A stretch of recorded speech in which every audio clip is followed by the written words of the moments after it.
Hey, welcome to ACF Podcast, where men share their incredible stories of God's grace and His relentless pursuit of our hearts. Make sure to hit the subscribe button so you'll be notified every time we upload a new podcast. We hope that you enjoy this story, and God bless. Well, hey guys, we're here today with Pastor Mark on our Ashland Christian Fellowship Men's Ministry podcast. And super excited, Mark, that you could join us. You guys got to come up with a better name than Men's Ministry Podcast. All right. Let's pause it right there then. 1, 2, 3. Oh, you laughed. I laughed. No, dang, we have to restart it again. Brett, do we have a different name than Men's Ministry Podcast? I'm going to keep this whole thing in. Are you? You should just keep this. You should just keep this whole thing in. We're kicking around some names like the Forge or the Barracks or something manly like that. Probably by the time this podcast is released, we'll have a name for the ministry. It's probably not going to be either of those. All right. So we're just preemptively. We haven't got the name down yet. Yeah, well, It'll be good. People baby will laugh. steps. Baby Yeah. steps. These are baby steps. Yeah. You know.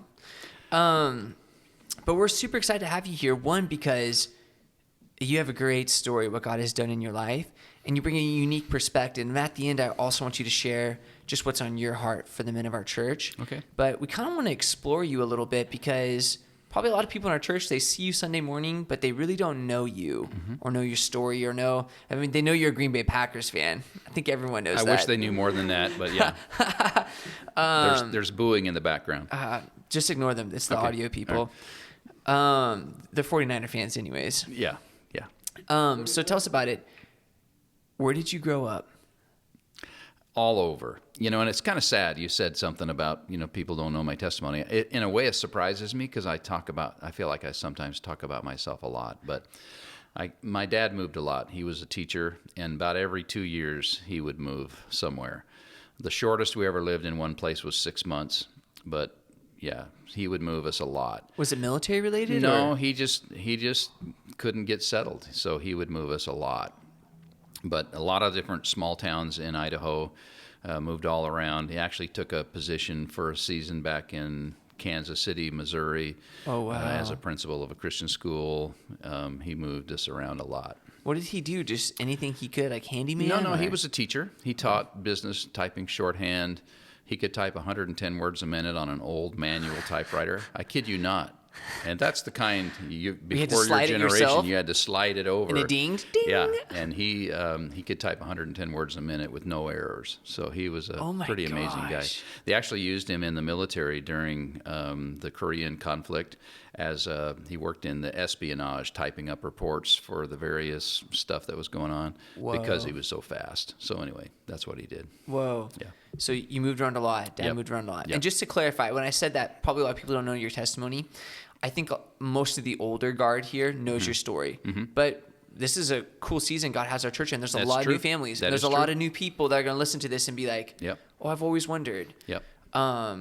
So you grew up mainly in Idaho. Right. A little bit Kansas City, a little bit Missouri. Yep. But was the most of it in Idaho then? Yeah, different small towns in Idaho, a lot of northern cities up in the, the Panhandle and around Coeur d'Alene and all that. Yeah. Well, that's a beautiful area, by the way. It is gorgeous, yeah. Coeur d'Alene is gorgeous. Yeah. You met Margie in Idaho. I did. So I take it, even though you went to Missouri and Kansas, you came back to Idaho? Yep. Okay. Kind of a circuitous way to bring this up, but there was a time when my mother just finally said, I'm not moving anymore. And that was when we moved to the little town of Shoshone. And that's Idaho. Idaho, right. And she called a family meeting. I always hated those because it meant we were going to do more chores. Who was in the family, by the way? How many siblings do you have? I had two brothers, an older brother and a younger brother. We're 2 years apart, so he's 2 years older, and I have a younger brother 2 years younger than me. I'm in the middle. You were the filling of the Oreo cookie. All the good stuff. That's you. I like the way you talk. Well, I was wondering if I could get a raise later. Yeah. No, not for that comment. But she called a family meeting, and she said, I just want you boys to know that I've told your father I'm not moving out of this house unless it's out of in a box. And she meant it. And I mean, she meant it. So he put down roots. We put down roots, and I met Margie, and the rest is history. We started dating when we were freshmen in high school. Wait, can we cut that out? I always tell kids, like, love in high school never works. It's like what every youth pastor says. No, you can't cut that out. Well, you can't tell any kids that. It was love at first bite. What does that mean? Nothing. Just messing with you. I was Just like, messing with okay, you. Mark. I know. I guarantee people don't know that story. Yeah. So how old were you met Margie then? Like 14? 15. 15. Yeah. And you guys were in love right away? No, I actually dated some of the other girls, and she kind of hung back. Okay. And then the summer of my freshman year, we kind of met and hooked up, and it was really good, really good. Yeah. She was very straight arrow, had really high standards. I did not. And so, Interesting. yeah, she was kind of the anchor that kind of kept me grounded. Did you grow up in a Christian home? Very much so. Legalistic. My father was saved out of what he called a pool hall. It's a different generation, but it's just where they used to go drink and play pool. And he went with my mother to a church service, and the evangelist gave an altar call. And I guess his mother was sitting on one side of him, and my mother on his other side, and they were both pointing down at him during the altar call. And so the evangelist just kept pressing and pressing and pressing until my dad finally went forward and got saved. And he got radically saved, but he was a mess. But it was genuine. Yeah, oh yeah, definitely genuine. And he loved the Lord and loved the Bible. He had an anger problem, which caused a lot of issues in my family. And the spinoff of that has affected all of us siblings. Yeah. But he did love Jesus with all of his heart. So you did grow up in a Christian home, Very much. Maybe some dysfunction. Yeah. But it was a godly home. Yeah. What about Margie? Was her home super stable then? You said she's straight arrow. No, she was raised solid, but then when she was 8, her father died. And then her mom stopped going to church and became an alcoholic eventually. Yeah. So Margie and her siblings pretty much raised themselves. But for whatever reason, Margie just became the solid, stable, mature one. And so she became the leader. Yeah, she became the leader of her family, and very clearly had some very high standards. In a way, that was very attractive to me. Yeah. Very beautiful to have somebody that knew what she wanted and knew what she did not want either. And you knew she wanted you. Yeah. Well, most of the time, she wouldn't tolerate my foolishness either. But it was kind of cool. In a way, it was sort of the storybook stuff. I was the captain of the football team, and she was the captain of the cheerleaders. And we got voted the cutest couple twice in our 4 years of high school. That really is like a high school musical kind of story. It was kind of cool. Yeah. Yeah, it was really kind of cool. So, captain of the football team. Yep. You played football all high school. Loved it. What was your position? Tailback on offense and then cornerback on defense. We had to play both ways. Yeah. Yeah. Yeah. Smaller schools. Same with me growing up in But Dallas, it's the only Oregon. part of my life I would do over, believe it or not, is play football. I loved it. Absolutely loved it, yep. And have you always been a Packers fan? Just curious. No, little story about that too. My dad didn't believe in TVs when we were young, except twice a year he would, get a special dispensation from God or whatever, and he'd go out and rent a TV. And we're talking the big old ones, big night, ginormous TVs. When The Wizard of Oz was coming out, he would rent it, and we would sit around the family and watch it. And then when the first 3 Super Bowls occurred, he would rent a TV for the playoffs and the Super Bowl games. Well, the Packers were in the first Super Bowl and won it, by the way. They were in the second Super Bowl and won it, by the way. And then the third one, I can't remember what happened, but they were in it, but they didn't win. But anyhow, so he picked a team. There's been more of that lately, too. Hush. He picked a team, I picked a team. So that was when I was 8 years old, I think. The very first Super Bowl came out 50 years ago. You that's saw about the right. very first Super Bowl? Oh, yeah. We watched it together. It was really something. And then the following year, they bought me for Christmas, they got me a Bart Starr football uniform had the helmet and the shoulder pads and the jersey. My buddy got Chicago Bears uniform, and on Christmas Day, we both went out and split our helmets open on each other. Hitting each other so hard. It was crazy. Probably explains a lot, brain damage, and all that. So that's where it started. So that's where you love. So did he give you first pick, and you picked Green Bay? I don't know why it happened that way. He picked Kansas City. I picked Green Bay. You're stuck with them. I'm stuck. Became a loyal fan all the way through. Wow. That's awesome. So you and Margie go through high school, captain of the football team, captain of the cheerleading team. Yep. Did you guys get married really young then? Well, I went to 1 year Bible college. She actually had made up her mind to go before me. Are you the same age, or is she a grade difference? Same age. You in the same grade together? Yeah, she's actually a lot older than I am. 6 weeks. Oh, that is a lot. It's a lot. Yeah. She kind of robbed the cradle. Do you cradle. feel kind of a little uncomfortable telling people how much older? No, because she needed to be ahead of me. I'm so mature for my age. You are. Yeah. No, it was crazy. I think if I hadn't have got saved, if I hadn't have met the Lord, we might not have stayed together, because she was determined to go all in for God, and I really wasn't headed that way. So Dad got saved, but you didn't? Oh, no. Oh, I didn't realize that was before. So you guys were already born at that point when Dad got saved. No, that was the way he got into Christianity. But he became a very strong, more of a legalist because of the church he got saved into. And so he had a lot of rules in our house. Well, for instance, no TV. We couldn't read the funny papers on Sunday morning. Comics, because that was, the Lord's Day, and you're supposed to reserve it for the Lord, and a lot of rules like that. Yeah. We couldn't listen to any music except Christian music. Yeah. That sort of thing. In fact, when I later in high school, I bought my own guitar from working in the fields out in the summer, and I was playing "Heart of Gold" by, I think it's Neil Diamond, or not Neil Diamond, but somebody. My wife will cringe when she sees this podcast, but it was an old song, really kind of a nice song, really had nothing wrong, but my dad heard me and took my guitar away and grounded me for a while because I was playing non-Christian music. So that didn't stop you though, did it? No, and to be honest with you, I think because I had so much Jesus crammed down my throat, and it wasn't done in a winsome or wholesome, and I saw a lot of dysfunction between my mom and Dad, and of course his temper was violent. I mean, when he would lose his temper, people got hurt, and mostly my older brother, but the rest of us kind of got it too. And so because of that disconnect, I would see him reading his Bible, see him memorizing Scripture. See him at church. And he had a great reputation at church, but he was also just filled with insecurity and rage all the time. So I'd kind of made up my mind that whatever they wanted was okay for them. I didn't want it. I learned how to play the game. I went to church and acted like a Christian, and everybody at church probably thought I was the real deal. But I'd made up my mind a long time before that as soon as I could, I would split.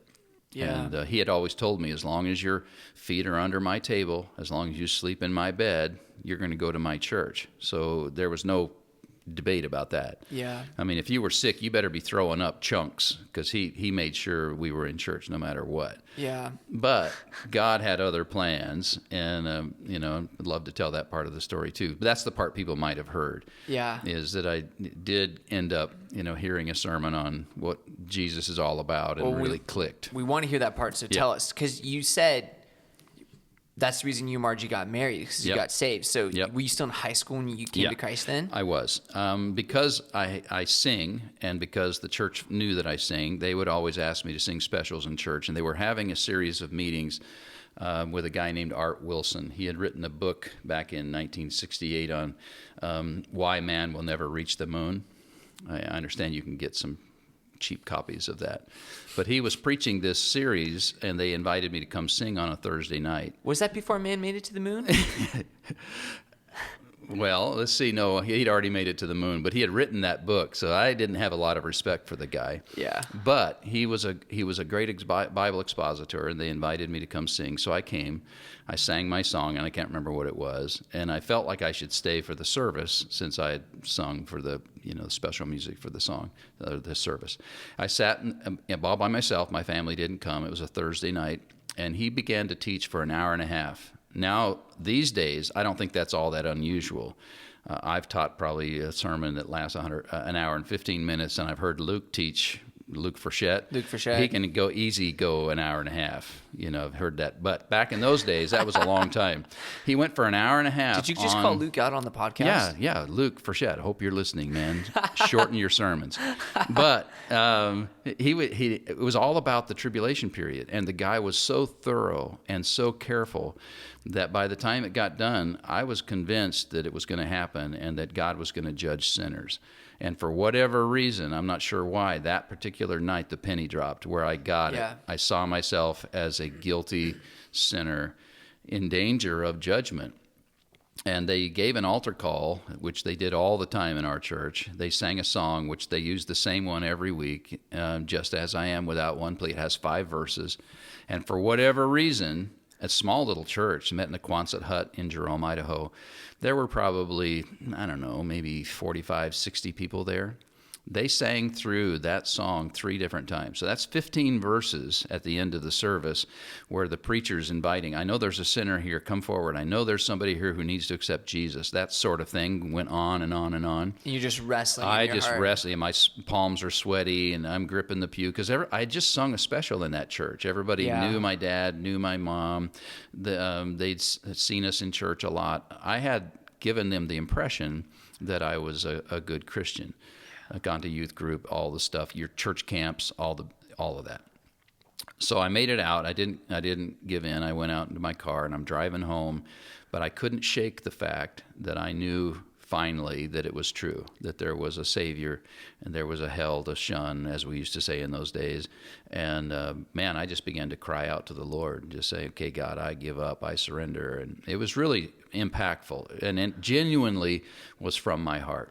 Yeah. It was snowing outside, blizzarding, and I had to pull my car off the side of the road because I couldn't see because it was raining inside too. I was crying so hard, and it was really, really powerful.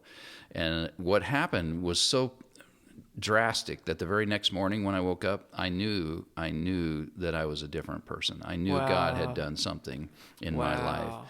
That was in March. So we were right in the middle of basketball season. Before basketball season was over that year, I had earned the nickname Reverend. That's awesome. Kind of interesting, foreshadowing. Yeah. Because I'd come in from school and I'd go to my locker, and there'd be a little title over my locker, Reverend. I had gone to. You got to remember, this is during the middle of the Vietnam conflict. Yeah.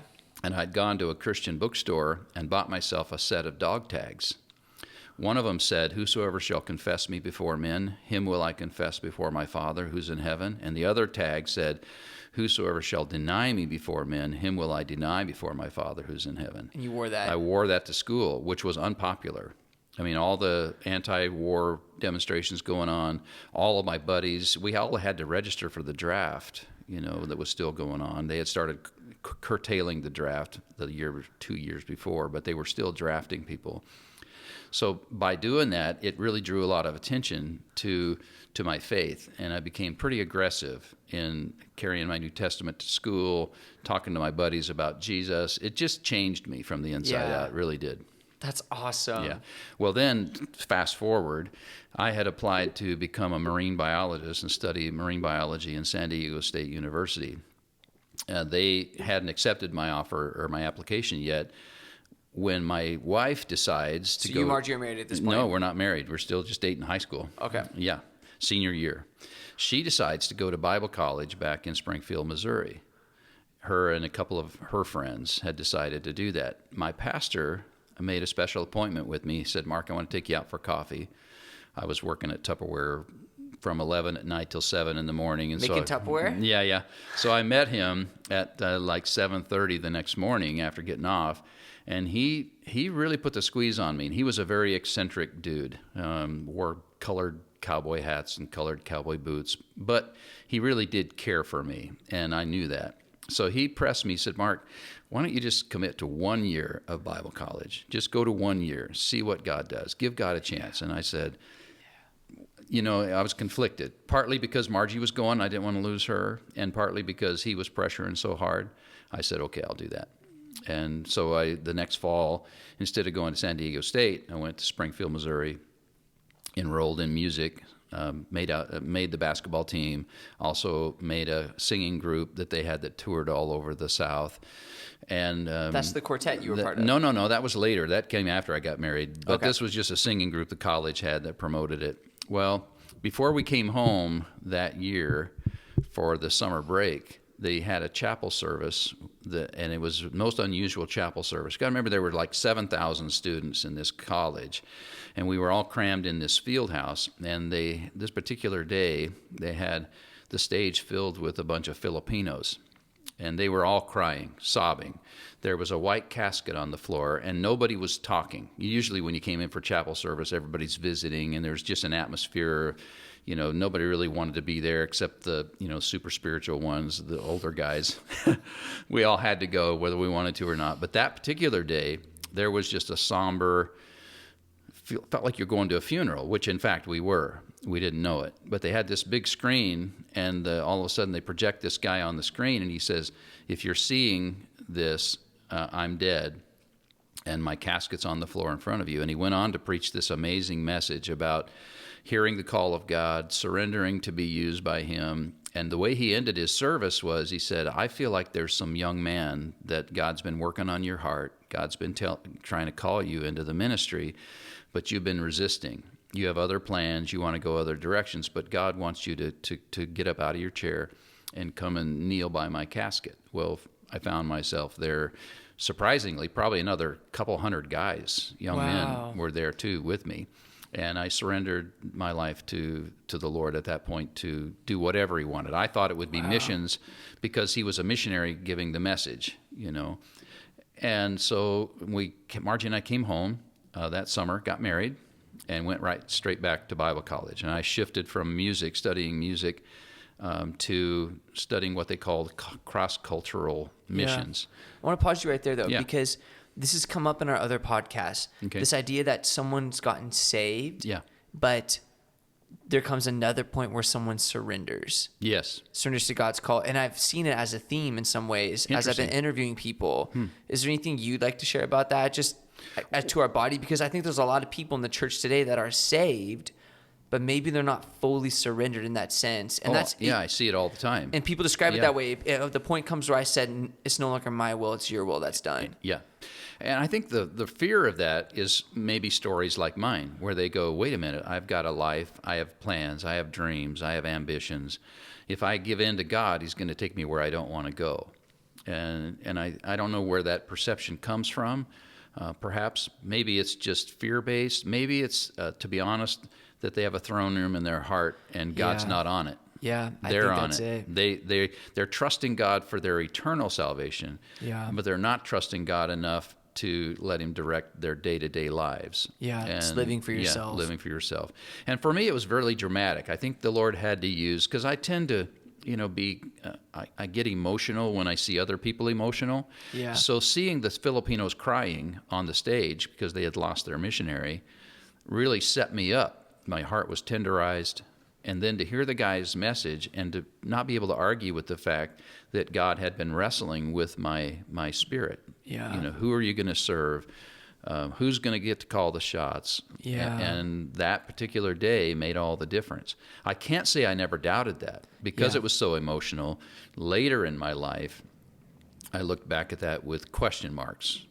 Said, I was manipulated. I was manipulated. Somebody got a hold of my emotions. I should have gone ahead and been a marine biologist and whatnot. We're thankful you didn't. Me too. Yeah, and I Lord. definitely am. However, it's just God knows the individual, and he knows what it's going to take. I think some people, he reaches them head to head, and they reason, and they need to see that God's reason and God's ways are best. Yeah. Other people are more emotional, intuitive, and that's definitely the way I'm wired. And so God knew that I had to come to a crossroads of, I want what God wants, I feel God working, and am I going to say yes? And for me, it changed everything. It really did. Took us on a totally different tack. So you hear the call of God on your life. Yep. You surrender. Yep. That's so powerful. That's like Book of Esther. That's like the stories we're teaching in the Bible.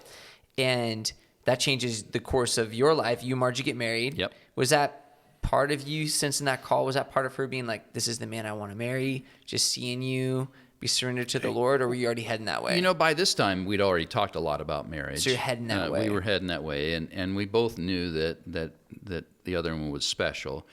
I think that this cemented it, though. Yeah. Because she definitely was ahead of me in this whole process. She had a relationship with God. She was reading her Bible. She was really tuned in, and still is, to the spiritual things. But I was kind of lagging behind, playing sports, singing on a group that kind of brought attention to me.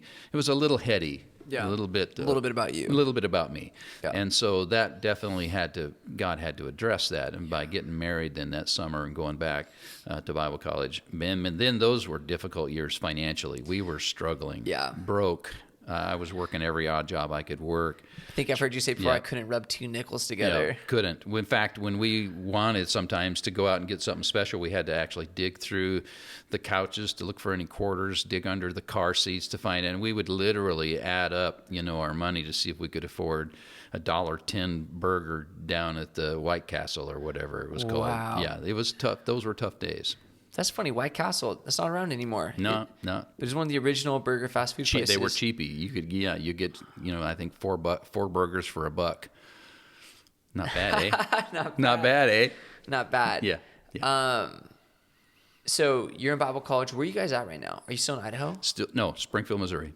Okay, so this is where your love for Southern food came from? Yeah, I can't argue that it changed the way I eat.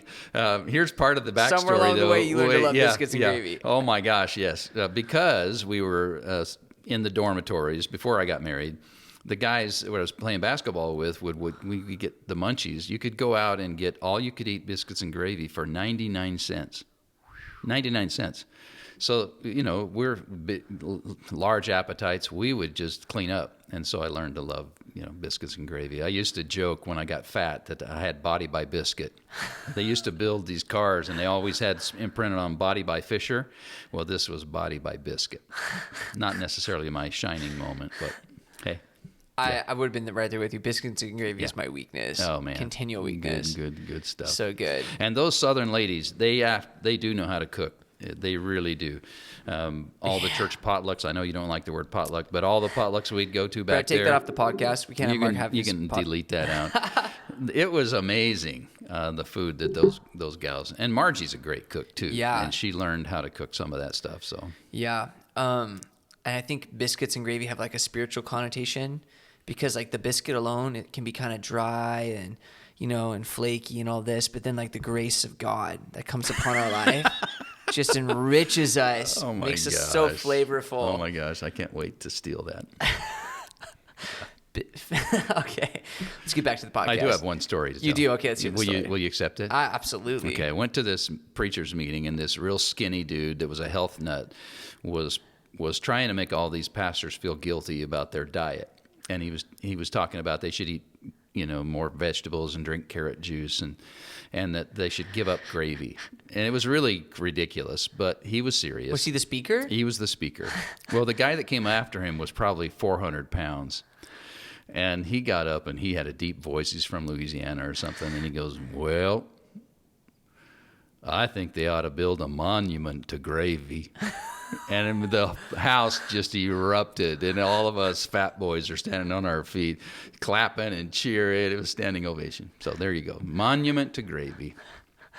That's awesome. You can put that on my tombstone. I just feel like going to like a Southern pastors conference and telling them to give up gravy is like he's in the wrong crowd. Well, I can't find chapter verse on that, especially now that I learned that biscuits and gravy have a spiritual connotation. Yeah. It's the grace of God. Grace of God, just pour it out over your life. Amen.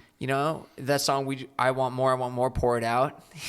Just gravy. Oh yeah, gravy. Yeah. This is a real deep podcast. This is a deep podcast. Yeah, I'm sure people are going to really benefit from You'll this. never be able to listen to the song "Pour It Out" the same way. No, I won't. Where are we at? So you, Margie, married, Missouri. Yep. And poor. That's where we're at. You're poor. You're dirt poor. Yep. Things changed for us really quick, too. Margie was changing birth control pills, and we ended up getting pregnant very early. So now you're dirt poor and you're pregnant. How old are you guys? 19. We got married, so I'm 20. You're both 20 years old? 20 years old when she discovers she's pregnant. She didn't Good tell thing me. You're so mature. Yeah. The way she told me was so funny. We had a Christmas tree, and we didn't have any money to buy Christmas ornaments. We just had enough money to buy the tree and the lights. So I come home from work, and there's a little teeny sock on the Christmas tree, hanging on the Christmas tree. And I go, what's that all about? And then she told me that she was pregnant. We were going to have a baby. So that changed everything, too. I mean, all of a sudden now it gets really serious. What did that do for your guys' faith? It really bonded us together. Yeah. For one thing, Margie's greatest ambition has always been to be a mother, and she was the best mother the world's ever seen. She prepared for it. She took it seriously. Yeah. And she did a great job. We had a great family. She's so full of love. Yeah. And we'd made a decision because of that she was going to be a stay-at-home mom, regardless of what that cost us. And I know that's not really popular today. Yeah. But we had prayed about it, and we weren't condemning anybody else for what the choices they made.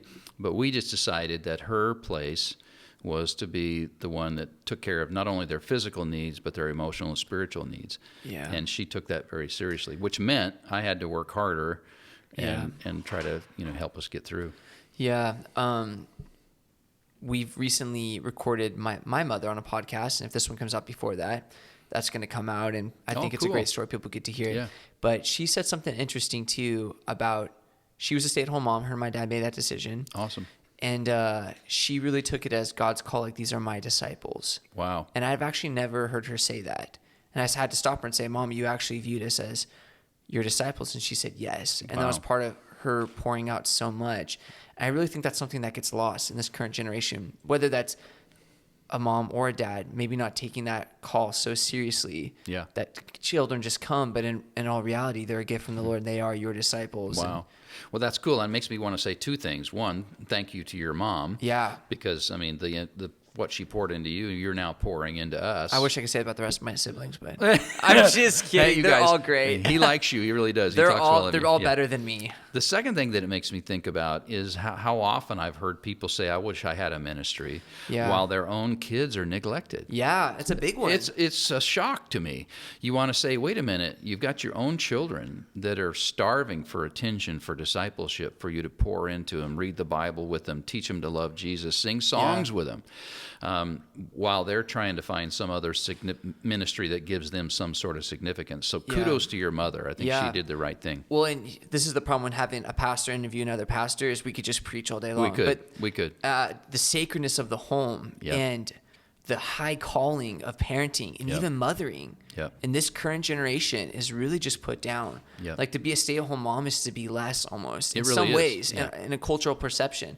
But it couldn't be farther from the truth. No, and I think the jokes that they say, do you work outside the home or do you work? And it implies that staying home is a cakewalk. And anybody that's done it knows it's not true. And I got to tell my mom, because sometimes I ask people who were the most influential people in your life, and I got to tell her when I was interviewing her, if someone asked me that, I would say you. Wow. Like just her impact. So for all the moms who get to listen to this or husbands who hear this on the men's one, tell your wives that and value your wives for what they're doing, because it's so powerful. It's such a big deal. It really is. It is. We should stop preaching now. Well, yeah, but just let me say something. Some of the best memories I have of like Margie singing to our children while they're still in her womb, reading them stories when they're just tiny, and helping to shape their young hearts is just really precious. It's powerful. And I think, and the prayers of a mother, I don't know if you talked to your mom about this, but I've read multiple times that one of the greatest powers on earth is the power of a praying mother. Yeah, and we talked about the power of prayer. Did you guys? People get to hear that when we release it. I can't wait to see it. I can't wait to see it. I'm excited to re-listen to it. Yeah. It was convicting. Here I am, my mom's still taking me to school. I hope she always will. I think she will. Yeah. So that's powerful. So you and Margie embrace this full on. Full on. So where are you working? Are you still working at the I actually had several jobs. I was cleaning houses, you were like a raking leaves, anything I could. I'd had a job as a bag boy in a grocery store.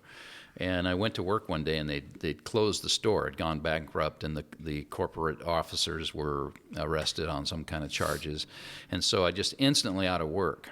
I had no income. So I did anything I could do, cleaning houses, raking leaves, Is that considered whatever. A butler? I said housemaid, but is that like butler? Is that what you were? No. Just basically cleaning house, for whatever, anybody that would let me do it, which, I didn't know what I was doing, but I had to ask my wife, learned how.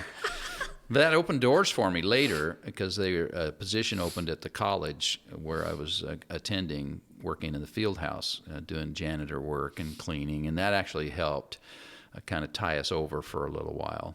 Later, as our family grew, we ended up having 2 kids. By the time I finally got out of school, I took a job working for the Coca-Cola company. How old are you at this point? I'm probably 22. And what 2 kids have you had? Is Jeremy the oldest? Jeremy, my oldest, and Okay. Micah's my middle. And they were closer together. Yeah, in they're age? a couple years apart. Okay. Yeah, born in the same month, but 2 years apart. Oh, that's so cool. Yeah, it's really fun. So you're working for Coca-Cola, Yeah. like as a driver, or? Yeah, I'd go to school from 7 in the morning till 1 o'clock in the afternoon, and then I'd go and take a quick nap and go back to the Coca-Cola plant around 4 o'clock and work from 4 o'clock in the afternoon till 1 o'clock in the morning. Then get up and go to school and do the whole thing all over again. So it's just loading trucks with Coca-Cola products, and then the drivers would take them out the next day and bring back all the empties back in the day when they would do it that way.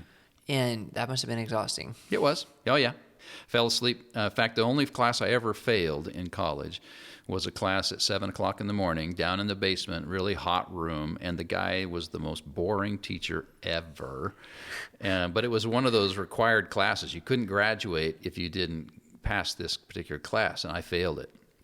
So I had to take it again the next year, and I was praying for a different teacher. And wouldn't you know it, I got the same... He's the only teacher. The only one. Same teacher, same room, same time of day.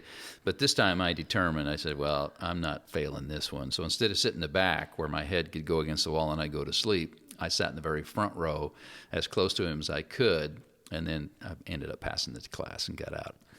Yeah. And you've said before that you think it's one of the highest crimes to make the Word of God boring. And he succeeded. You know, Yeah. I actually read recently, Jay Vernon said the same thing. Oh, maybe I was like, stole it it's a from him. sin. I've read so much over the years, and I've taken so many things that I've heard, and they end up. But I heard one guy say that if you give guy the credit for the first couple of times that he said something you stole, that's okay. But after that, you can steal it and make it your own. And I do all the time. I say things. We're just calling people out. That's Daniel Fusco. Oh yeah. Yeah. Do you remember we were at that people? conference and he said great composers write, but no, it was good composers write, but great composers steal. I like that. Do you remember him saying no, that? I don't. He came But to our table you and said stole that. his. Yeah, so we've called out Luke. Now we're calling out Daniel. Daniel? Because they listen to our podcast, obviously. Oh, of course. I'm Of course. sure. Yeah. So you're graduating from Bible school. You have 2 kids now. When you graduated, how old were they? And how old were you? I was 21 when I actually got out of Bible college. I don't know how I pulled that off. Neither do I. I was 18 when I went, so that's 4 years later. Yeah. Yeah. And you got 2 kids. Yep. And what was next? What happened? Did you get a ministry job right out of the gate? Or? Well, yeah, my senior year in college, some buddies of mine formed a gospel quartet, and we were old school. Back in the day, we were the old-fashioned group. And so we traveled around to various churches on weekends, and during the summer we'd take tours. So Brett wouldn't let you come sing at our church today, is what No, you're saying. I doubt it. Yeah, we were pretty square, pretty straight. But anyway, we sang in this one church, and the pastor of the church was looking for a worship leader. They called them song leaders back in those days in the church I was a part of. Looking for a song leader and a youth pastor. And he said, "Are you interested?" And I said, "Well, I've got another class to take next fall because I'd failed, one, and I was going to have to take one."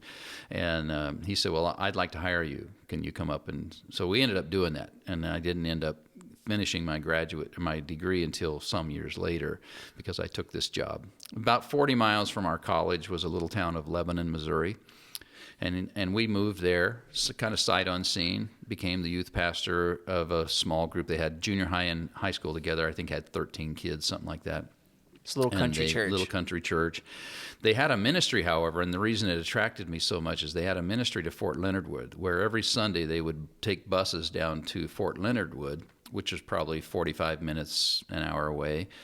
And they would bus these GIs that were in their basic training up to our church Sunday afternoon. We'd entertain them, show them movies, let them play games and various things, and feed them. And then our pastor would preach to them at night. So it was a very evangelistic ministry. There was a guy running it when I took the position. He left a year after I was there, and so I inherited that position as well, became not only the song leader and the youth pastor, but the Fort ministry director. And I would go down on the Fort Leonard Wood base and invite these guys to come to our church. We got as many as 800 guys coming. Wow. on a Sunday night. So for you, March, it was just like a dream come true. Well, in a lot of ways, because it was a very evangelistic group of people that I was in. That was all about getting people saved. That's everything revolved around that. Was evangelizing the world. And we used, in looking back at it, a lot of strong arm techniques and various things to try to get the job done. But this particular season was fun, just really fun to see those GIs, 800 of them in a sanctuary, hearing the gospel. We had at one point 220 or 250 people accept Christ in one service. Wow. It was amazing. It is powerful when you're in a group of people and the Spirit is moving and like there's a large mass of people. I've seen like 150 men come forward before. Yeah. And it's powerful. Powerful. It's only the Spirit. Yeah. But things didn't last. That was a honeymoon period, and things didn't really stick that way very long because the pastor left. They had some fights behind the scenes I wasn't aware of. Leadership issues with him, and the deacons were the ones that were in charge of that particular denomination. And he moved to Arkansas. The guy that came in after him, bless his heart, was just so rigid. He, for instance, started a Christian school and forced my wife to be one of the teachers. Said, if you work for me, your wife works for me, which we had made a commitment that she would be a stay-at-home mother. Yeah. And he said no. Violated that. Well, basically, he said, if you work for me, your wife works for me. And so started this Christian school. And now I'm the principal of the Christian school. I'm also the youth pastor. I'm also the worship leader. I'm also in charge of all the buses to maintain them. I am in charge of the Fort Leonard Wood ministry, and really had no time at home ever. Yeah. I remember coming home one particular day, and my wife had suitcases packed by the end of the bed. And I said, what is going on? And she goes, I never see you. I can't do this. I'm going back to Idaho. We got through that. We worked through it. But I began to look for a different place to work. How old are your kids at this point? Well, let's see. That would have been, we'd stayed there 3 years, so altogether they were probably, 3 or 4 years old. My oldest was probably 3 or 4 or 5 years old. But they're growing up and you're not around. Exactly. It's taking a toll on the home. Ministry, and that's what's sad to me is that here you're in the ministry and you're helping everybody else raise their kids. But there was no margin for us, no days off. Really, you just worked full time for the church. Well, I think this is just a good thing for us to pause and develop because so many men get caught in that in their work, just giving their life to the dollar. Yeah. And kids are growing up at home without dad. Yep. And it's killing their wife. Maybe they're not home packing the bags. That's a pretty dramatic statement. Yep. Laura and I have only been married for almost 5 years, 5 years this August. And so I guess not 5 years. Congrats. Thank you. It'll be 5 years in like 7 months. But I remember one time she told me, she's like, you got to change something in your schedule and you have to do something drastic or I will. Wow. That's what she told me. And I'm glad she said that because I needed to hear it. Yeah. But some women aren't going to say that to their husbands and it's just taking a toll on the home. What would you say to those men? Like having been there, helping guys even just to realize it. Well, I think it's not always working for the dollar. It's just working for praise of men, working for recognition, or just sometimes working for validation to prove you have value. But you put your value on other things like your job or work performance or other people's opinion rather than on what maybe doesn't pay the quick dividend, the approval of your wife or the well-being of your children. But I just think it's short-sighted. I think it's easy to fall into where guys, maybe in our church, that particular church, they would really be down on anybody with the addictions, but workaholics got celebrated. If you worked really, really hard, then you were kind of a hero.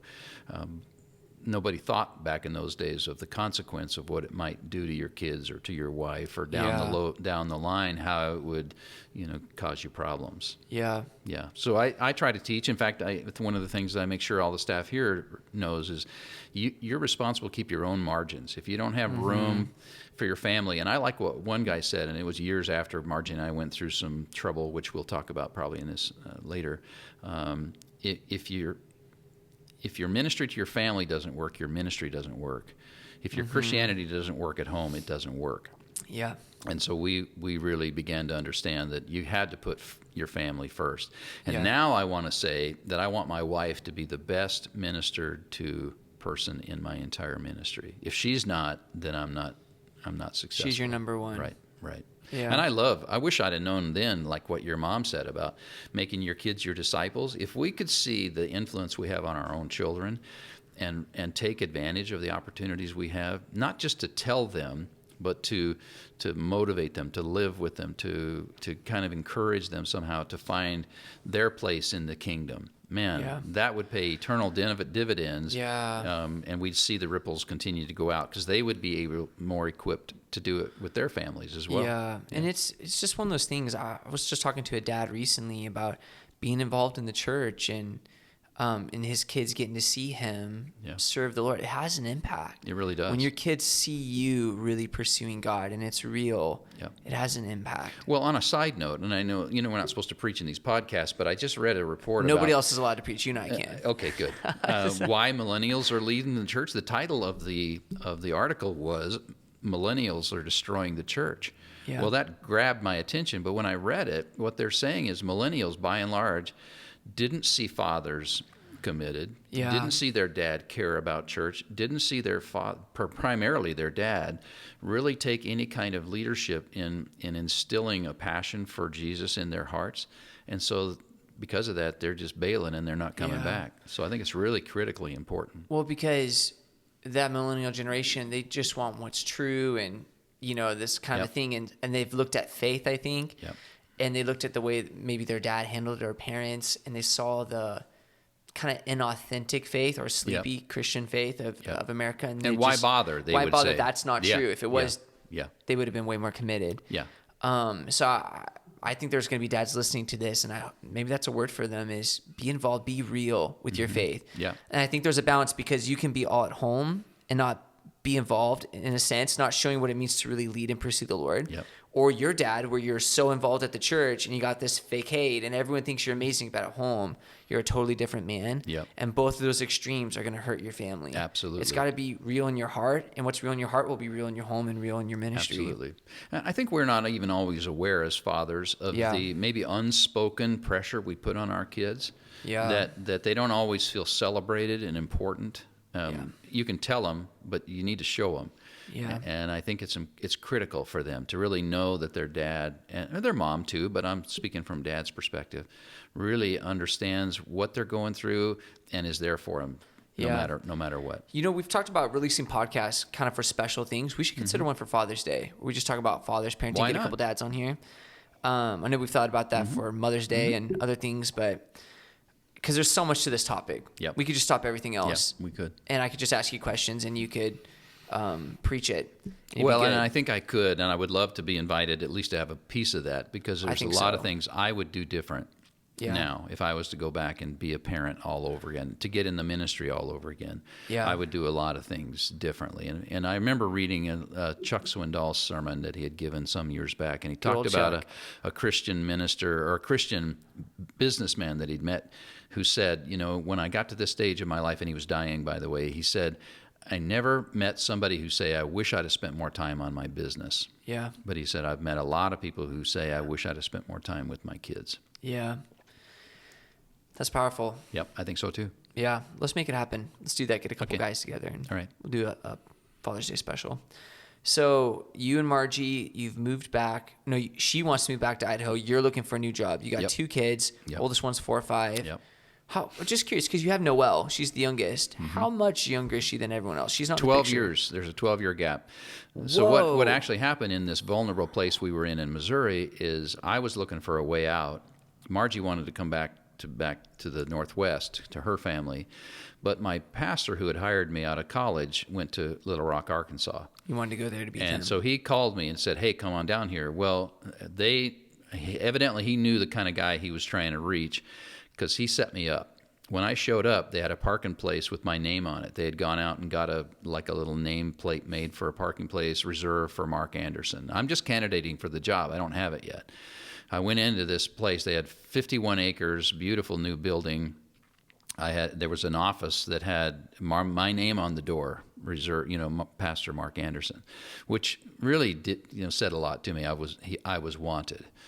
And so he offered me the job. I accepted it. And then I called Margie that afternoon and said, hey, Margie, we're moving to Arkansas. And it was dead silent on the other end of the phone. And then finally she says, Mark, don't you think we should have prayed about this and talked about this? And I said, well, I think it's the Lord's will. So I moved our family down to Arkansas, and it was a mess from day one. Can I tell you a little bit about what that day one? Yeah. I get out of the car. We've got our U-Haul still packed. The pastor says, Mark, why don't you come with us on this youth activity, meet the kids, meet the leaders. So I got on the bus. My wife is by herself with our 2 kids. No, she's waiting for me, but she's not happy that I'm leaving her. Anyway, I get on the bus with these guys. The pastor and 2 of the leaders on there told black jokes for the next hour and a half. Wow. It was the most racist. I was stunned, silent. I couldn't figure out what I had just moved into. But Little Rock was a very racially charged area. It's where originally, way back when they desegregated the school systems, the National Guard had to go to Central High School in Little Rock with guns to escort the first black students into a white school. It was awful. Well, our church was so racial. Well, you worked for this guy, though, before, right? I did. And he didn't let any of that on. Never saw any of that side of him at all. But he was very bad racist. And it really began to just create all kinds of problems in the church. We ended up staying there for 2.5, almost 3 years because we didn't really know where else to go. But that problem became a major problem for me. He had some issues. The pastor just was a great preacher, but had some character issues. When he was gone one vacation, we had some little children come in on our bus ministry. They were black children. They got saved, and the children's ministry director brought them to me and says, these kids want to get baptized. And I said, well, great, let's baptize them. Yeah. So I did. And then the very next day, he called me into his office and said, no, there's churches for those people. That's the way he called them. There's churches for those people down the street. So I began to figure out this wasn't where I needed to be. Margie and I began to just really pray about some other place to go. She had kind of, as is my story, I'm starting to hear it, is that she was ahead of me spiritually, and this too. She began to research a different way to do church and to do a relationship with God based on grace and not works. And she had begun to listen to teachers on the radio like Chuck Swindoll, Christian radio, which, by the way, we were told not to listen to because it would, shape us in a way that they didn't think was good. And I was a rule keeper, so I wouldn't listen to those teachers, but she would. And so she got a hold of some books. I think one was The Grace Awakening by Chuck Swindoll. Yeah. And God began to really do a work in our hearts of showing us that there's another way to relate to God that's based on what he did for us, not what we do for him, which was revolutionary, believe it or not, to us. We were all about how we can work harder, do more, achieve more, reach more. Yeah. And there were all kinds of stories I could tell you about how that played out. You know, I even became a liar because our church pastor expected us as staff members to turn in reports of how many people we'd led to Christ and how many, Oh, this was the Nickel and Noses pastor. Exactly, very much so.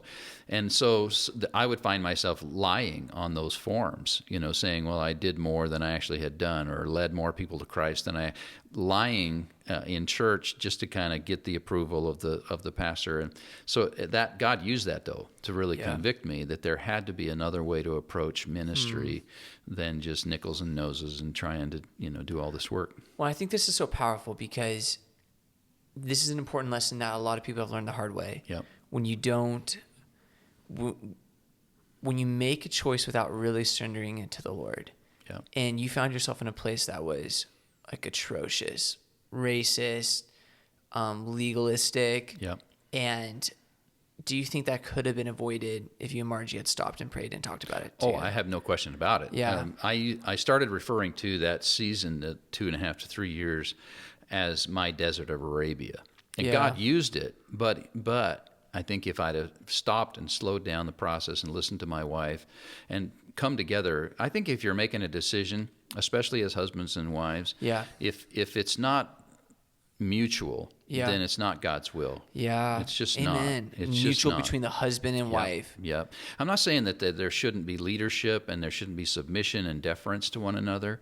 But if you're not talking about it and you're not praying about it and you're not saying, God, if you're doing this, work on both sides, then it's not the Lord's will. Well, and it's getting that whole thing about the peace of God ruling in your hearts. Yep. If it's God's will, there's going to be peace for you and your wife, both of you. Yeah, that doesn't mean you're both going to be excited about it. You could say it's God's will, but I know it's God's will, but I'm a little afraid. Yeah, and I've seen that happen too, where maybe the wife has to say, "This wouldn't be my first choice, but I know it's God." That was Laura and I for Ashland. Is that right? But she wanted it. I didn't. Oh, that's interesting. I was the one who was nervous to come here. Well, can I just stop and say thank you, Laura? Yeah. Thank you, Lord. And afterwards, she told me, she was like, I knew it was the Lord's will the whole time. And I made a decision. She's I knew she was the spiritual leader in your house. I knew that. That's awesome. Yeah. So Margie and I began to pray about the things we'd been learning and experiencing with God. Wouldn't it be nice, we'd say to each other, to be in a church where it's about what God did for us and not about what we're doing for Him? So this longing in your heart. And we had no idea that those kind of churches existed. So I decided, Margie, maybe it's best if we start our own church. That's so cool. Yeah. So we began to pray about the Northwest. My family was still in Idaho. Her family was in Idaho. But we didn't want to get too close because there's some dysfunction in both families.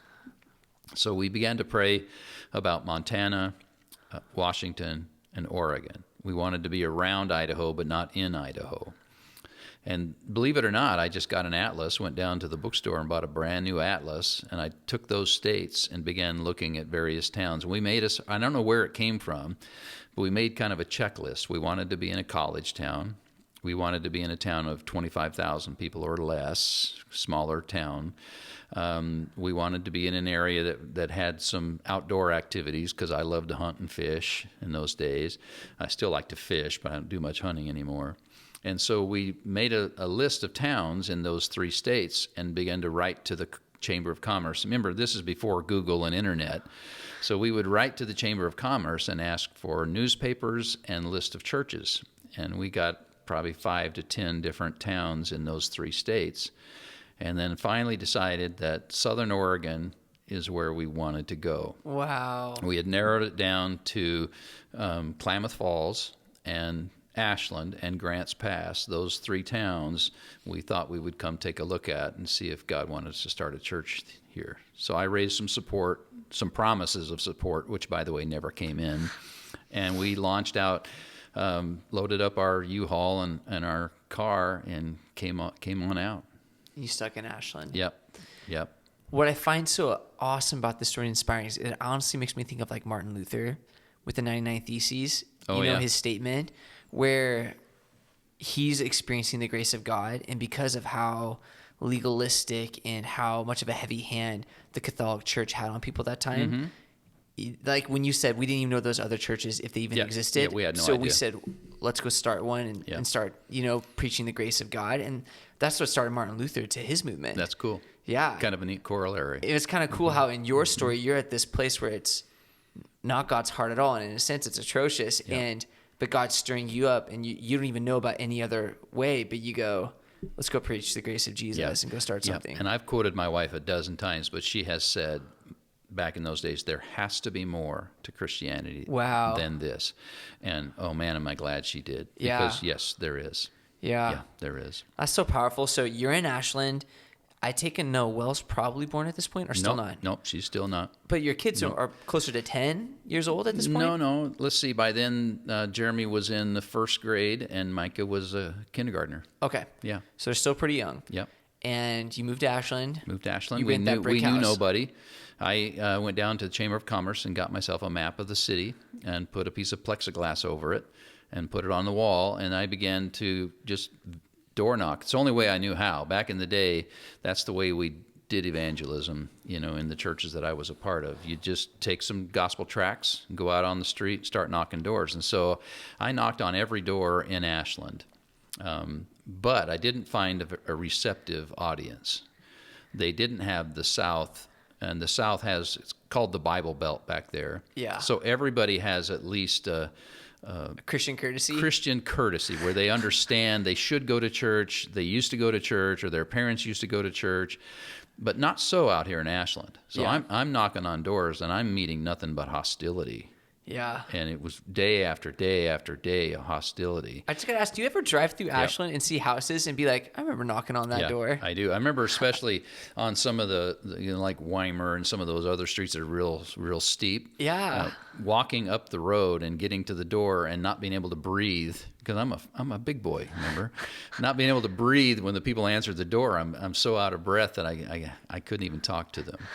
But we just continued to do that, and little by little, I met people where I was working, driving school bus, and various things began to happen where we began to finally see a little church come together, little Baptist church. I hope we can leave that in the podcast without offending anyone. But I had decided that the Lord wanted me to start a Baptist church here in Ashland, and began to just meet. We had met first in the it was back in the day, it was what is now the hardware store, Napa store, but it was the YMCA back in those days. Yeah. And they had told me no first, and I went and I said, wait a minute, this is supposed to be a Young Men's Christian Association. They go, well, yeah, I guess we'll let you use it. So we met in the YMCA for a little while, and then I ended up moving down to Hunter Park. They had a Hunter Park senior building down there, met down there, and began to just see more and more people come. And finally, we contacted the Seventh-day Adventist Church here in town. Said, would you let us rent your building on Sunday? And they told me no twice on the phone. And I called again the third time. I said, would you tell me no to my face?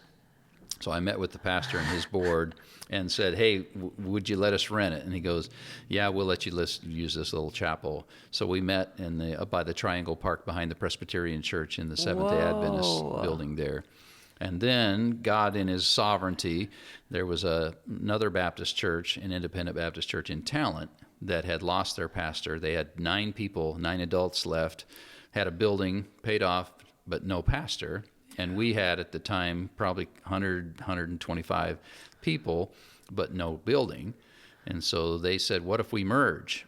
And we ended up merging those. Happens a lot with churches. It does. And in this case, it was a marriage made in heaven for us. Yeah. So we moved. I hated to leave Ashland. It was a real wrestling for me because I felt like God had called me to Ashland, not Talent. Yeah. But we ended up feeling like it was okay, and we moved out to there, and we merged the two churches together, and it instantly just grew. We packed out the sanctuary within just a few weeks and really started having quite a ministry over there in Talent. That church is still there. Yes, it is. It's not a Baptist church anymore.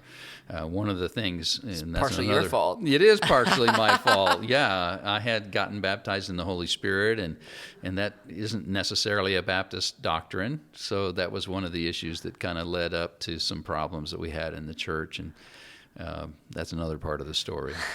So, and I don't want to knock on the Baptist movement at all, because when you think about in the last probably 100 years, maybe even more, as far as church denominations that have really advanced the gospel to all regions of the world, the Baptists have done it the best. Like the Baptist movement, I grew up Baptist. My family has a Baptist background, missionaries, pastors, and just moving the gospel forward at all costs. Oh, definitely. And I'm grateful for the way they taught me to study the Bible, the discipline towards, taking your faith seriously. We were of a particular branch of the Baptist church that I've come to find out is a strong minority. They're not all like... Stronger minority than Garb?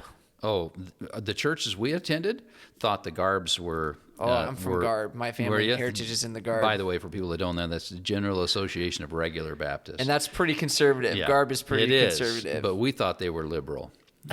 we really did. Really? Oh, yeah. Oh, man. We felt like the Southern Baptists were not conservative enough, and the Garbs were not conservative enough. And the only one that was close to us was a group called the Missionary Baptists, and they were close, but... Long story.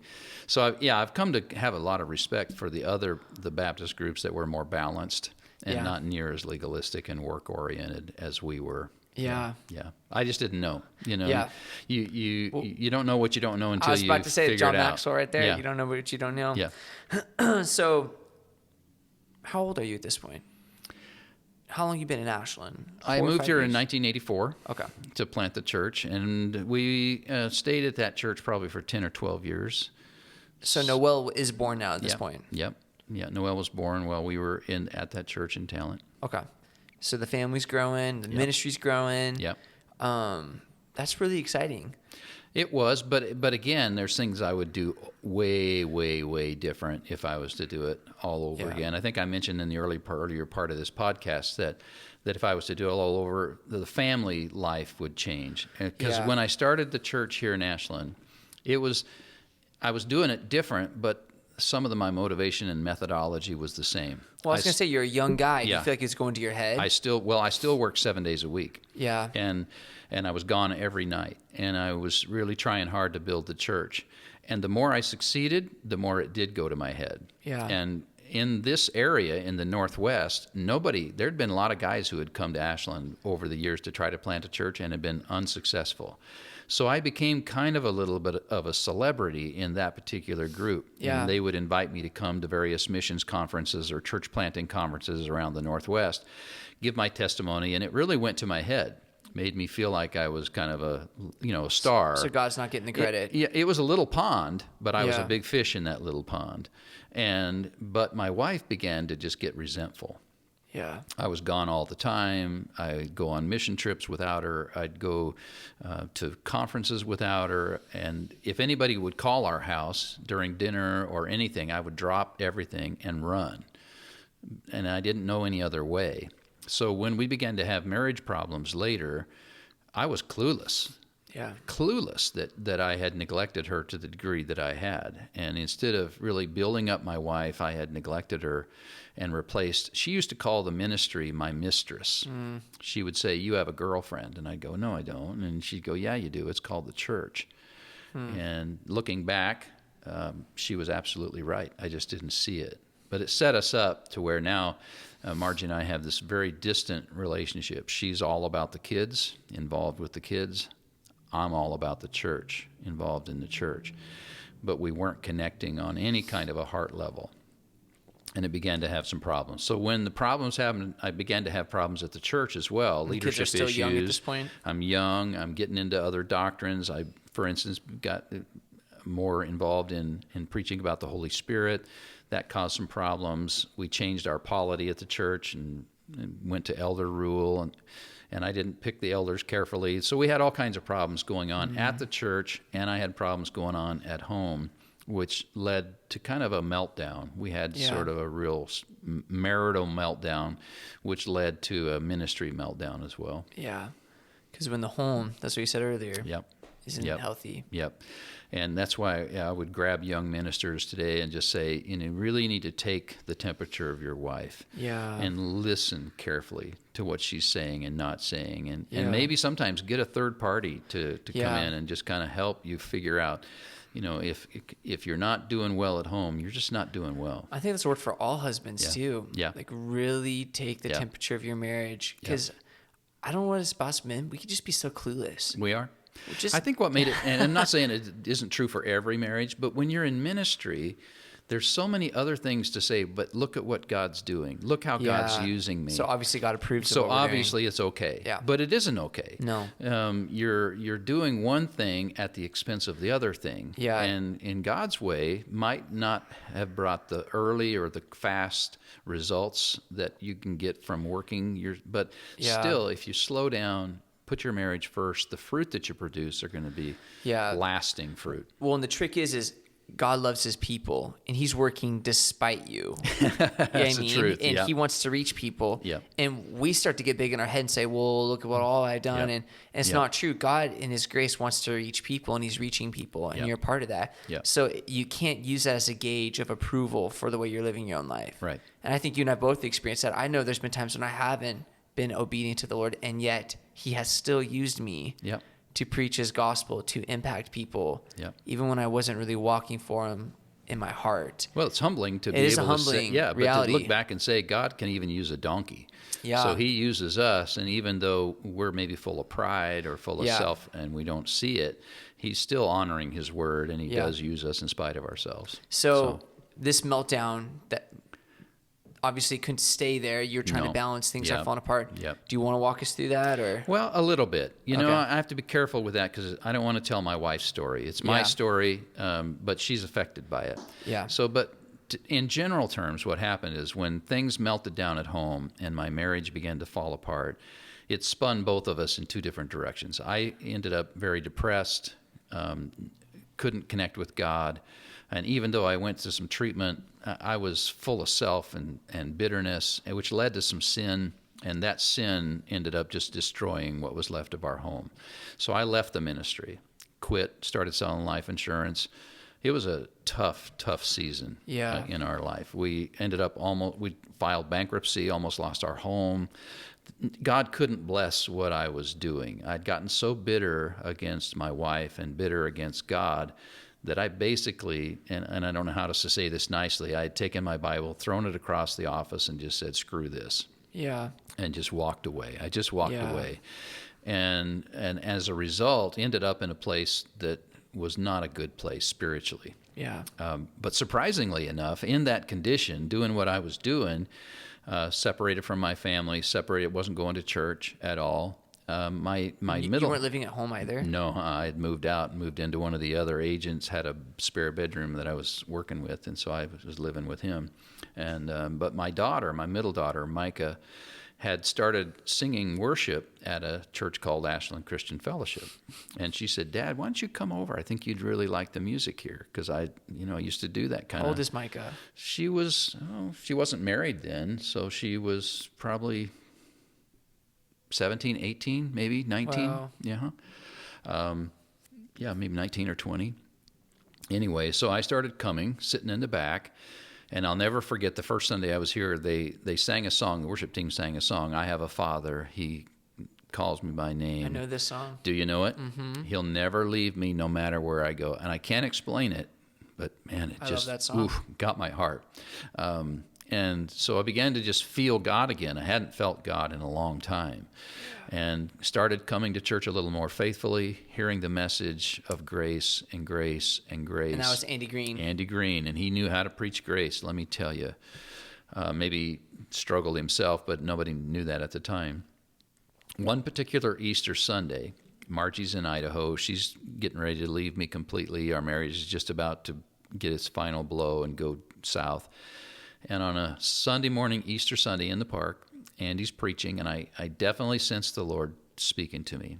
And I heard the Lord basically say, if you'll come back to me, I'll begin to put things back together for you. And I didn't think at that time that ministry meant, because I had no desire at that point to go back to ministry. Yeah. But I did have a desire to reconnect with Jesus. Yeah. And so I prayed and repented, called my wife, and I said, would you give me another chance? And so she came back, and we began to work on things. And miracle of all miracles, God began to put our marriage back together. Yeah. It was sweet. It was hard because so I'd hurt her sweet. so bad, and we had done so much damage to each other by this point that there's a lot of reasons why it shouldn't have worked. Yeah. But it did. Gosh, that's so powerful. And there's so many people that experience broken marriages, and there might be men listening to this podcast who are in a place too where you guys were at, where it's like two sinners have hit rock bottom, they're looking for options, and they're not looking at God. No. How would you advise these? Well, I would say the easy route is to divorce. Yeah. That is appealing because it looks like you're going to stop the pain. But for us, we decided that no, we would rather endure the pain and look on the long run. Yeah. And we're so glad we did now. The counselor we saw painted us a picture. She said, you can divorce. People do, and you've got biblical reasons, for doing it if you want to. You can muddle through and just stay miserable. A lot of couples do that.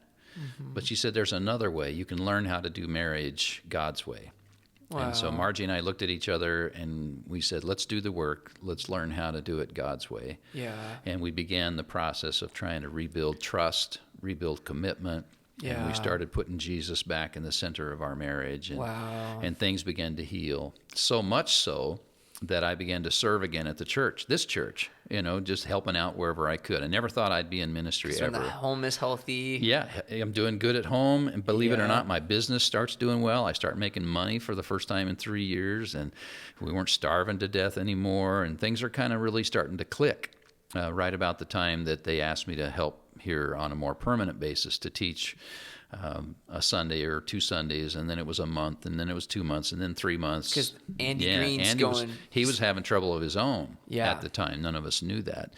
And so when they finally decided that they, Andy needed to go his way and the church needed to, make a break, the leaders asked me to take the church. And I said, not unless my wife agrees. Really, seriously, I said, not unless Margie's totally into it. If she's not, because I learned from Arkansas, and I'd learned that my marriage is most important. So I called her up and I said, Margie, you're never going to guess what they want me to do. She goes, they want you to take the church, don't they? And I said, yeah. And she goes, I think you should do it. Was that like a moment of like total redemption? Like, oh my gosh. I can't even imagine like the wind in your sails again, just knowing you were called to this. And the fact that she was for it really affirmed that God was in it. And, I just love it. That's so inspiring. It makes me think of Romans, just the gifts and callings of God are irrevocable. It's so funny. People had told me that who attended this church when I would teach for Andy on a Sunday or a Wednesday. They would say, you ought to pastor again. And I'd always say, no. And they would quote that. Yeah. It's true. And I think, just in case there are men listening that you just feel like God has discarded you or if you've blown it and God can't use you, it's not true. Well, that's for sure. Just look at the story of Samson. Yep. Like, talk about a guy who blew it to the max. And yet when he humbled himself, God restored him and used him again. Same with Nebuchadnezzar, the greatest king of his time. And God humbled him. But when he humbled himself in return and yielded to God, God restored him. The gifts and calling of God are irrevocable. It's just all throughout Israel's history. You just can't escape it. Yeah. And since then, it's been 21 years now, we continue to learn the layers of grace that God just meets us in our brokenness, meets us in our weakness. Yeah. And this church has been such a blessing to my family personally, and I think to this community as a whole. Yeah. So fast forward a little bit, you become the pastor. Yep. And how long have you been here now? 21 years. 21 years? I actually attended 2 years before that, just as a person sitting in the pew, and serving. But I've been lead pastor here for coming up on 21 years. So how long have you been teaching the Bible then, from total? Well, if you count when I graduated from Bible college, 21, I was age 21 then, so that's a long time. How old are you now? I'm 63. Okay, dude, that's a lot of math. That's a lot of math. It's close to 40 years. Almost 41 years. Yeah. Mark, that is spectacular. Oh, yeah. I'm blessed. I can't believe it. It's gone by. Yeah. Yeah, I love it. And I think that is such a gift. And I know we get to enjoy it in the body just after 41 years. It's like good wine. It's like bringing out the good wine. You know what I mean? You calling me a whiner? No, but when we enjoy the message, it's just like, that's all I can think of. It's like the good wine's coming out. And because I know a lot of times when you hear like a young preacher, they're like zealous and passionate and you're like, you kind of drink it and, you're listening in and you're like, this might be good in a few years. Like, it's good now, but give this 5 years or something, this is going to be quality. Yeah. And I really think preachers are like wine in that sense. One of my home pastor, Rob Verdine, I went back and listened to some of his early messages and he's changed so much. Yeah. The heart never changed, but the temperament, the maturity of the teaching, all that has grown as he's grown over 20-something years. Yeah. And I feel blessed that we get to enjoy 40-something years. I'm glad too. God doesn't waste the pain. No. The stuff you go through really helps and grows and balances and helps you kind of get a little different perspective. So, I wouldn't go through the stuff we went through for $1 million, but you couldn't give me $1 million for it. Both in the marriage issues we went through, the upbringing we had, the dysfunction when I was a kid, all of that, God's used it all. And even the stuff we've gone through since in just recent years with the loss of Micah, God is using all that too. Yeah. Do you want to talk about that a little bit? Yeah, I'm happy to. That's been the toughest thing we've gone through as a couple and as a person, in Micah's illness. Micah was diagnosed 7 years ago with a brain tumor. It showed up through a seizure she had. And turns out it was a brain tumor. They couldn't cut all of it out. They got most of it, but not all of it. And so the subsequent 6 years of going through medical treatments and chemo and all the stuff that goes along with it, which a lot of people know all about, really changed a lot of things in our home, changed a lot of things in our personal lives, and created kind of dynamic where we didn't have a lot to give, where I was really depleted. And I think when I met you, I was at one of those very depleted places where I just couldn't go on. But I'm looking back at it now, seeing how even that God is using to set up what's coming next. Yeah. How did that affect your faith? Because you guys had already been through a lot with like what happened with your marriage. That's a miracle. Yeah. But now Micah's diagnosed not too long after. Yeah. To be honest, I think my wife and I have to ask her specifically. I think both of us expected Micah to live for decades. Yeah. And we'd been told that by multiple doctors. The chemo that she was taking, we thought was working, at least to a degree of keeping any new cancers from growing. So when things went south, they went south in a hurry. Yeah. And I wish I could tell you that I had strong faith and that I weathered that. But the truth is, it really knocked the wind out of both of us, spiritually and emotionally, when we discovered that Micah's tumor, in fact, had come back in a new part in her brain. The old one was growing again. The chemo was not working. Couldn't do surgery because of where the new tumor was. And so then the prognosis got really bad. And at that point, I'd have to say, I still had faith, but my heart didn't feel it. In my head knew it. Never doubted in my head what I had come to believe and know to be true about God and about His Word and the fact that He's sovereign and through all of it. But emotionally, it became very difficult to maintain any kind of forward momentum, any kind of real authentic, compassion for others. It was really tough. Did really it feel tough like season. Faith became a discipline in the sense of I don't feel it? But I have to believe it regardless. Yeah, and I'll be honest, I think if I hadn't developed some disciplines in the way I approach God and pursue God, maybe during those times it could have been a different story. But I still kept looking to the Word. We still kept singing worship songs. We still kept praying together, crying out to the Lord together.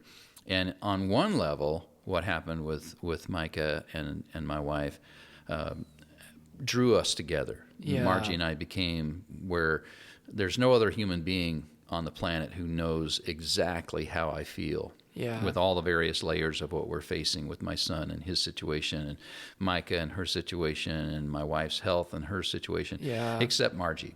So we've become, kind of like each other's best friend in a way, where she gets it, I get it. We don't have to say a word. We just know each other, and that's been rich. Hard, but rich. Wow. That's so powerful. And I just want to say, if any of the leadership ever looks at this podcast, I don't know if they will or not, how blessed I am for the support that we've gotten as a church going through that. We got not only compassion from the people, but incredible grace and patience and mercy from you, from the other elders. When I told them that I really felt like I needed to take some time to step away from ministry for a while, they didn't hesitate. There was no, but they offered me 6 months off if I needed it, which that just doesn't happen. I mean, nobody, I don't know anybody anywhere that would get that kind of support, but they gave it. Thankfully, we didn't have to take the full 6, but we did take some, and I'm so grateful for that. And the prayers and the meals and the support of the church really helped us through that. It's been so cool seeing what God has done in this church family. Yeah, and the neat thing was we were gone for that season and came back, and the church is healthy. Really healthy. It's the Lord. Man, new families, new ministries are going on, and it's just a new atmosphere around here. It's almost as if, God had to just make us weak so that He could do a new thing. Because I would have to say, as I look at the church now, it's in a much better place than it was before Micah's diagnosis, or even before the latter part, before she got, the final prognosis. Things are just different. And we're different. In a good way. It's amazing how God always works it out that way, that you are different. But it's always for the better. And I don't know where you guys are at it yet, but somehow it always seems like God brings you to the place where at some point you're like, I wouldn't trade it. Yeah, and I'm sure that's going to happen because it Yeah. has happened before. We're still kind of stuck in the darkness of it all right now. Yeah. I just read a book by a guy, I can't remember his name, from Bend, Oregon, a Foursquare pastor over there that lost his son. And it's called Walking in Yeah. the Dark. And I have to say that in a lot of ways, that's what it's felt like. Yeah. But I also know that I'm not walking alone. Yeah. In the dark, that I have God's promise and God's presence going through it with Yeah. me. But it's been pretty difficult. Ups and downs. Yeah, that's for sure. And that's when you just have to rely on the fact that He is going to use it. He's going to redeem it Yeah. in some way, whether in this life or in the next. Yes. That I cling to that. And I was telling a guy earlier today, if I didn't believe that, I don't know how I could face a mother who has a stillborn baby, or whose husband died after 6 months of retiring. Or, I mean, there's situation after situation where if you didn't believe that God Yeah. was able to take the worst that happens to us, the unthinkable that happens to us, and somehow redeem it. Work it for and good. Work it for good. And I think I would quit now. If all we were trying to do is Yeah. get people into heaven, but we didn't give any practical hope as to how to Yeah. live through this life, I don't think I could do it. But Yeah. because I know it to be true, and I've seen it in other people, I know God's going to do this as well. He's going to Yeah. redeem it. And He is in a lot of ways, but we haven't seen the final chapter yet. Not yet, No, but we not will. yet. Yeah. It's going to be exciting. It is. So you've been here now for 21 years as Yep. the pastor. Yep. You've seen a lot. I think even the fact that you've taken a sabbatical gives you a unique perspective Yep. in Oh, yeah. your pastoral experience. Looking at this church where it's at now, what do you want to communicate to men, to our body? What's God putting on your heart? I think because I'm hearing it from so many different sources that you just put your finger on something. It really is a season for men to rise up. And I don't Yeah. mean do more. I mean rise up and get serious about their own faith Yeah. and really begin to understand that when you seek first the kingdom of God and His righteousness, not just a cliche, that if Jesus really is central, Yeah. and it plays out then in your family and in your business and in your free time and in your relationship with other men. Because the real vacuum that we're seeing in society is a vacuum of male leadership. I'm not Yeah. down on women at all. I think God has gifted them in a unique way, and they've had in some cases to step up because of the lack of men. But I believe it's the season. And Yeah. what's cool, I think, in one way is to look at what's happening. There's so many indications that God is up to something. He's stirring things. He's setting things in place. And there are multiple men now that are beginning to say, what's next? What's Yeah. coming? How can I be a part of what God is doing? Yeah. And instead of just sitting on the sidelines or doing their job and coming home or pursuing their hobbies or addictions, they're really beginning, multiple men, to say, I'm ready for whatever's coming next. And maybe these podcasts, maybe the new launch of the new men's ministry is just dovetailing with this new season. I'd like to think so. Yeah. I really would. It's going to be fun. I'm excited. Me too. Mark, thank you so much for sharing and being so vulnerable Oh, and coming on. You're pretty easy to talk to. Thanks. Yeah. I was going to make a joke. I was like, I'm all out of jokes. Yeah. Well, it's been a long day for you. But It's been a good day. I appreciate it. And Brett told me I need to get better at addressing the men after our podcast. So thank you, dudes, for tuning in. And we just want to encourage you guys, stay tuned into these podcasts. We got a lot of great testimonies coming along the way. And Pastor Mark, your story is no exception. And I know we got a list of great names of guys. We want to capture their story. And I think it's a cool way for us as men to learn. Yeah. Because we don't like asking for help as men.